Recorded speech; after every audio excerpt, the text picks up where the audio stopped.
Assalamu alaikum wa rahmatullahi wa barakatuh. Walaikum assalam. Allahu Akbar, Allahu Akbar. Allahu Akbar, Allahu Akbar. Ashhadu an la ilaha illallah. Ashhadu an la ilaha illallah. أشهد أن محمد رسول الله. أشهد أن محمد رسول الله. حي على الصلاة، على الصلاة، على الفلاح، على الفلاح. الله أكبر، الله أكبر. لا إله إلا الله.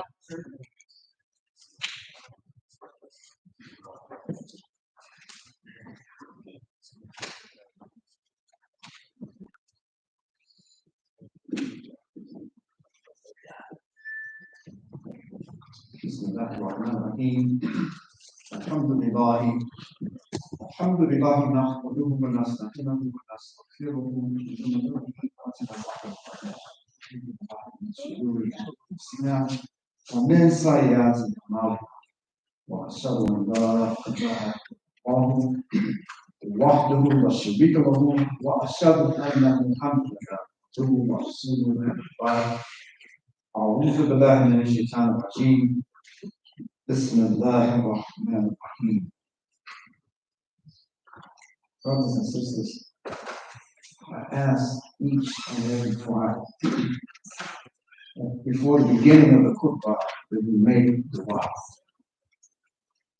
And I want to just remind myself and remind you, by making dua, not just when we ask you at the beginning of the Khutbah, but while making dua is so important for each and every one of us throughout the course of every day. Because when we're asking Allah subhanahu wa ta'ala for something and making dua, we're making it from our heart. It's our plea, it's a confession to Allah subhanahu wa ta'ala that we are sincerely calling upon you. Because we're weak and we're helpless. And those things that we're calling on you to do for us, we recognize that without your help, we could not accomplish it in our personal lives or in the life of others who may be on the other side of the world. Brothers and sisters, this cry for help in making this dua is an essential part of our ibadah. That if we go through the course of the day and only find ourselves making dua when we're making salah, we're falling short. Because Allah subhanahu wa ta'ala has given us this dua as a weapon. So today, I will ask that we make dua for the soul of our dear brother Marcellus Khalifa Williams, who was executed by the state of Missouri just this past week. This was a brother who had been in prison for 24 years for something that he had not committed, the crime he was not involved with. And DNA evidence had proved to the district attorney, had proved to others that this man did not commit this crime. Free him. But he was executed just a few days ago. And it's just symptomatic of the problems that we have in the judicial system in this country, where so many innocent people are either locked up for something that they didn't do, or like this Muslim brother who was an imam in the penitentiary, executed for something, a crime that he did not commit.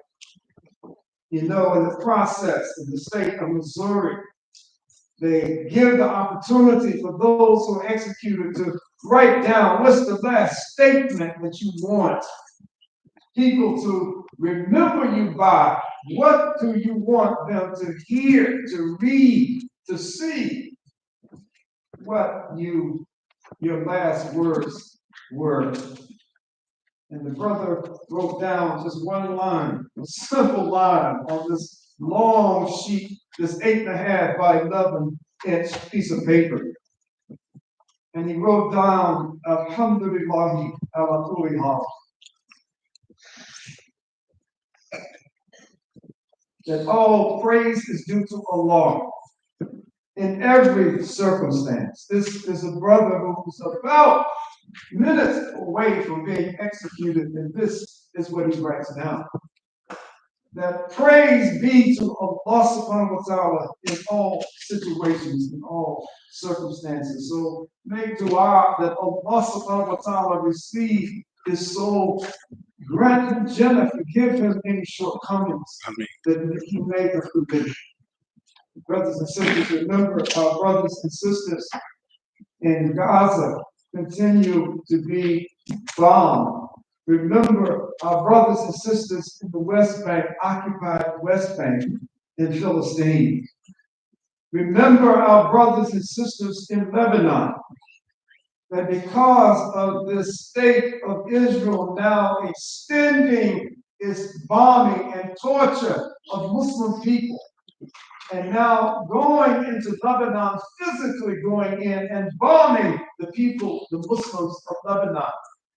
They're not bombing up, not that we were born in any way. They're not bombing in Jewish areas. They're not bombing the Christians of Lebanon. This is a targeted. They're bombing residential areas and killing Muslims. Make dua that Allah subhanahu wa ta'ala grab the hand and stop the hand of this Zionist entity and the harm and damage that they're causing to the ummah of the Prophet Muhammad and the stain that is putting on those who say that we have humanity, but we sit back, and Muslim nations who sit back and do nothing. Brothers and sisters, I'm not going to take much of the time today.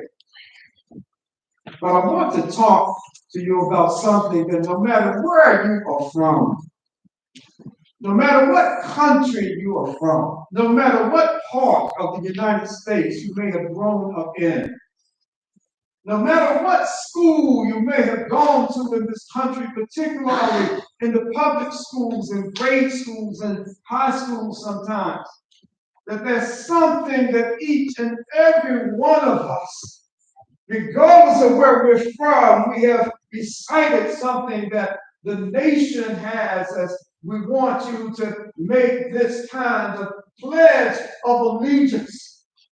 And so whether or not we made a pledge of allegiance to the Constitution of this country, whether you were in the military and you making a pledge to the loyalty to the country, to defend this country, regardless of what your pledge may have been, if it involves the non-recognition first and foremost of the pledge that we are to make as Muslims to Allah subhanahu wa ta'ala so many times each and every day.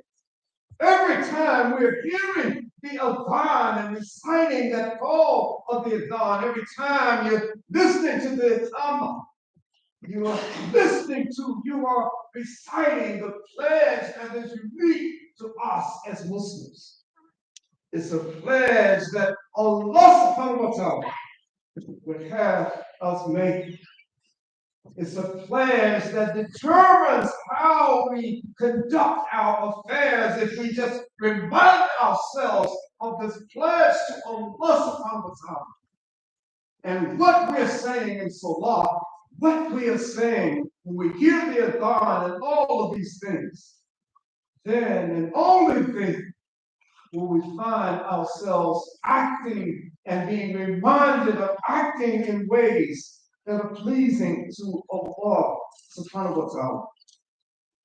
So when Allah subhanahu wa ta'ala would have this pledge of Ashhadu illah ilaha illallah wahdahu wa sharika lahu wa ashhadu anna Muhammadan abduhu wa rasuluh. This is the pledge of the believers. This is a pledge, this is a commitment that we're making to our Lord.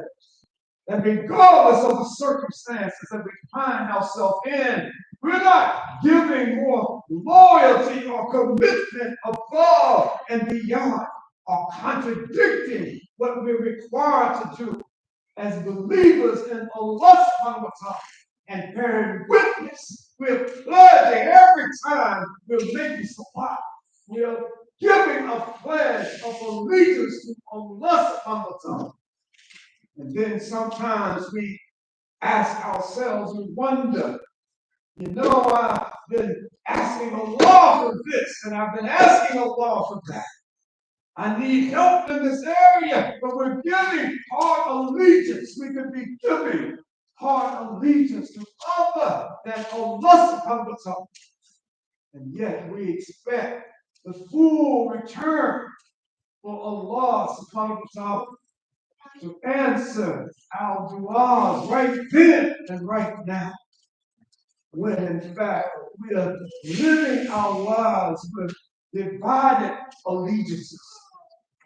Whether that allegiance is inside our house, that to our wives or to our husbands, that we will listen to what our wives or our husbands tell us and insist that we do this thing or that, knowing that this is not something that is pleasing to Allah. That, oh baby, I love you, so I'm going to do this anyway.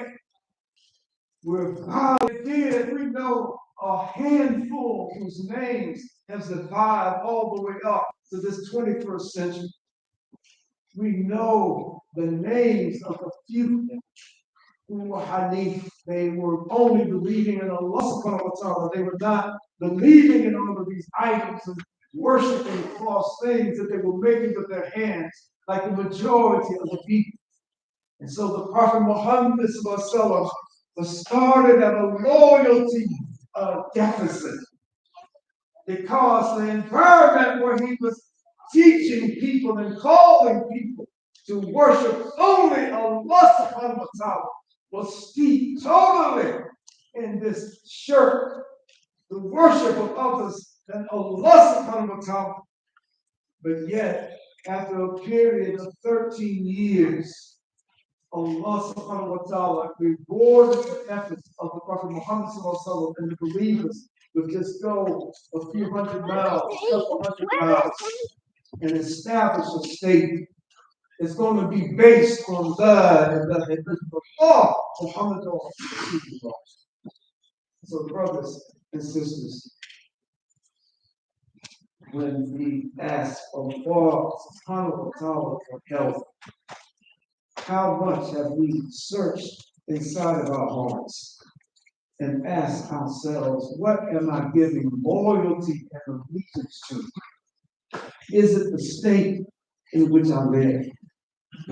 Is it the country in which I live? On a more micro level, is it the neighborhood in which I live? Do I give more loyalty to the people in my neighborhood than I give to those in the ummah of the Prophet Muhammad sallallahu alaihi wasallam? Brothers and sisters, this exclusive worship that Allah subhanahu wa ta'ala demands from us is not something that we can easily forget.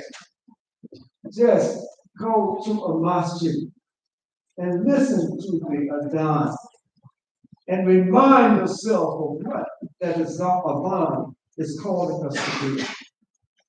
Make salah 5 times a day minimum, and pay attention. Don't just let it be something that I've been doing this for so long.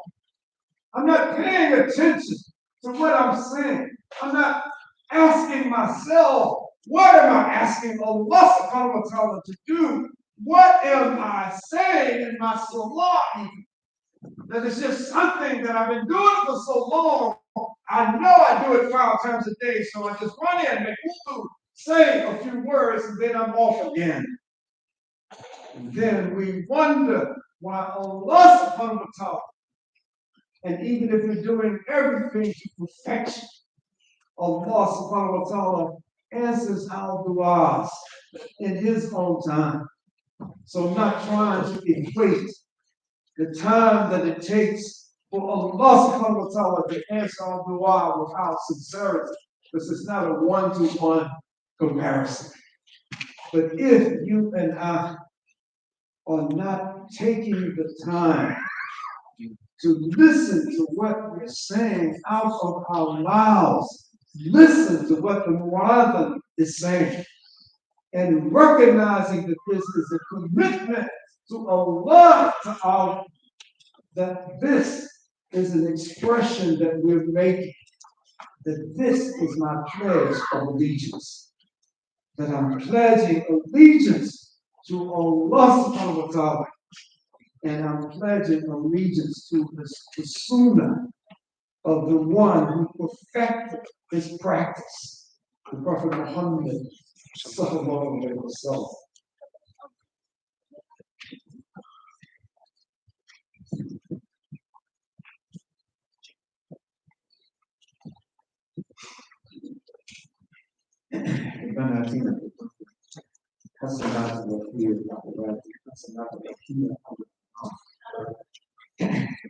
All praise is due to Allah.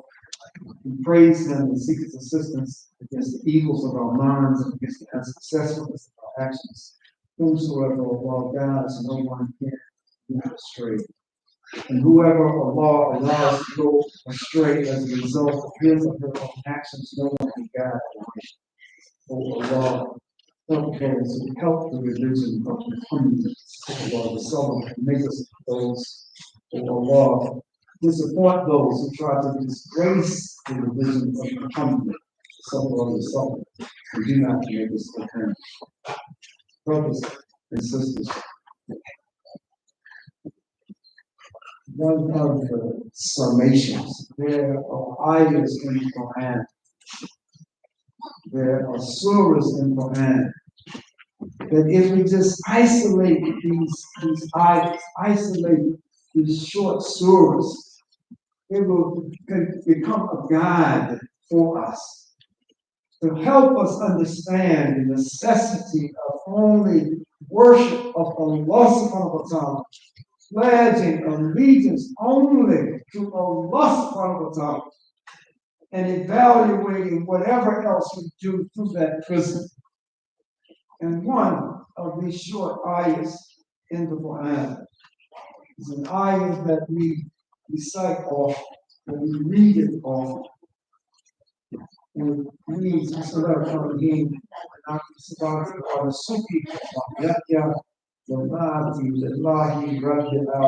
but truly my prayer and my sacrifice, my life and my death are all for Allah, the cherisher of all the worlds. So as we leave today, let's let that ayah and that portion of the ayah just resound in our minds and resound in our hearts. Think about how we're saying to Allah subhanahu wa ta'ala that everything I do in my life, every act of ibadah, whether it's making salah or we're making dua, we're not calling upon anyone else to answer our needs other than Allah subhanahu wa ta'ala. Just a simple reminder that when Allah subhanahu wa ta'ala wants to answer, when He answers our dua, it's in His own time.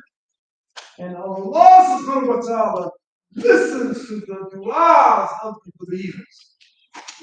And so be sincere, no matter how long we've been Muslim. We've been reciting certain things over and over and over again. It just should mean Not that we're just running through it like we're reciting a song that we remember from the 1980s, the 1990s, 1950s, and the 1960s.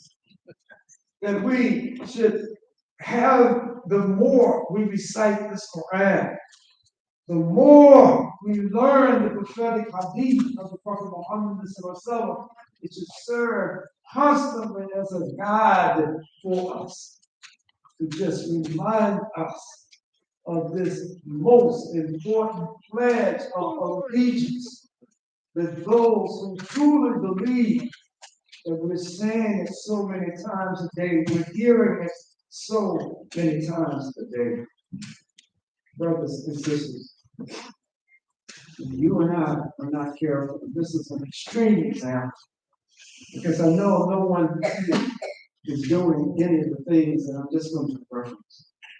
But what you find in many Muslim majority countries, what you find in Muslim minority countries like the United States, that we can say that our pledge is to Allah subhanahu wa ta'ala, and our pledge and a commitment to this deen, but yet we find ourselves so caught up in the society in which we live, that if all someone has to say is that it's legal to drink alcohol, it's legal in the United States, in many states, to smoke marijuana. So what's your problem? Why are you trying to make it illegal or haram? And the government itself, when it's selling alcohol, it puts a seal on the bottles of alcohol, giving this government sanction. Go to the liquor store, what they call ABC store here, and you'll find a seal of approval. If you and I are not more mindful and committed than the pledge to Allah subhanahu wa ta'ala than we are to Allah and the Sunnah of the Prophet Muhammad sallallahu alaihi wasallam, we will have our actions will slip up. I've been on a few jobs in my life, and on one of the jobs that I had, I was the associate chaplain for Muslims at one of the universities in the area. And it was kind of comical in a sense. But the staff were made up of chaplains, Baptists, Jewish, we had different religious denominations who were represented in the chaplaincy there. And it almost became a running joke that crowded, why don't you hurry up and leave the meeting where everything's done, so you can go back to the mosque, you can go do what you normally do. And I was saying, okay, fine, you don't have to tell me but once. And I did this so many times, and then I realized when I forgot and left something on and around the conference station, they wanted me to leave because they were getting ready to break out the wine, to break out the bubbly, to drink, to get hot. But I honored them for having enough respect for me and knowing my convictions as a Muslim, that they weren't going to sit there in front of me like that and do something that they knew was not consistent with the faith that I represented on that campus. And so you and I have to make decisions. What is our pledge? What are we pledging? What is the greatest pledge that we have in our life? Is it for conformity? To be just represented as just another good guy, another good system? Or do you want to, through our behavior, give dawah to a land that is so desperately in need of the words of Allah subhanahu wa ta'ala and the Prophet Muhammad sallallahu alaihi wasallam? Brothers and sisters, Allah subhanahu wa ta'ala is words of Allah subhanahu wa ta'ala through the Prophet Muhammad sallallahu alaihi wasallam has made it very clear that as true believers, we will love what Allah subhanahu wa ta'ala allows and dislike or hate that which Allah subhanahu wa ta'ala hates. And it doesn't matter whether we're living in we're living in a country like the United States with such a relatively small Muslim population compared to the 350 million people that live in this nation. And Jumah, oh Allah, give us an understanding of this deed that is useful for us in this world and in the next. Oh Allah, strengthen our hearts and our resolve to make pledge to you to only you. And oh Allah, make not this ummah of the Prophet Muhammad sallallahu test for the disbelieving people. Just a few quick announcements. There will be a yard sale and fried chicken plate sale tomorrow here at the mosque. I see a starting time. Does anyone know what time it starts? Noon. It starts at noon tomorrow. This is sponsored by the Department of Women Affairs here at the mosque, and the plates are available. You can call it in from 11:30 to 2 p.m. Tomorrow. I announced it, well, let me just say it too, on Sundays at 2 o'clock, there's an age of the Quran class that's being held in the school. It's a very Shahid is teaching this class. It's a very, very good class. I encourage all of you to come out at 2 o'clock. And also the community mosque academy, inshallah, there is some work that's being done on the building back in the back. We hope that all of this can continue soon. There will be announcements to the parents and the staff to let you know when the academy, you know that it will start sometimes next month. Well, this is next month in a few days, but it starts in October. But right now, maybe someone knows. I just don't know. Right now, I haven't heard the actual starting date. So we'll announce this to the children involved. And that's another big year for the academy. I announced this last week, and it seemed like I was a little off in the announcement. And I'll announce it now, but after Salah, I was told as late as Tuesday that there is that Stephanie McDonald, who is a staff person for the AFL-CIO in this area, is going to make this a brief announcement. And I asked that you just understand, please, if she's here, I hope she's here. If not, we'll try again. Try again for another week. Come on, so. All right, brothers and sisters, I have a quick announcement. It's really a reminder. The donations at the mosque have been really